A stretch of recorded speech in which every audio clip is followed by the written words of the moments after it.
سلام دوستان، خیلی خوش اومد به ویدیو. من اسمم مانی. بریم سراغ بازی. Let's go. خب بازی در صورتی باگ نمیدونم این در صورت نمیبریم باید شکل بازی کنم نباشه. میخواییم بازی رو بریم و رد کنیم.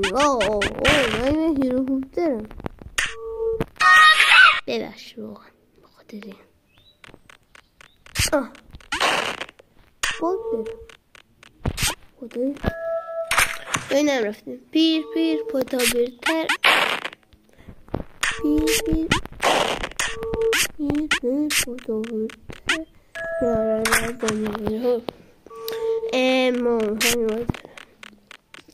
این چیه؟ بازی فشاری گذاشتی سارتان فشاری باید شام فشاری کنه. این بازی هم باید ترام فشار انفجار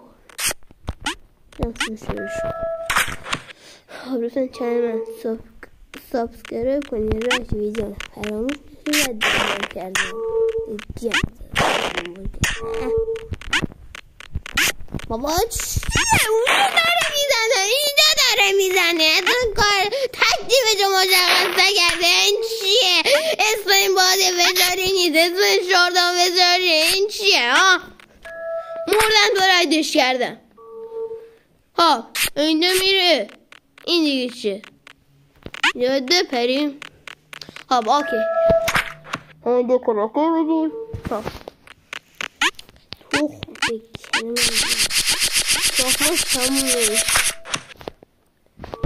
خب باید چیز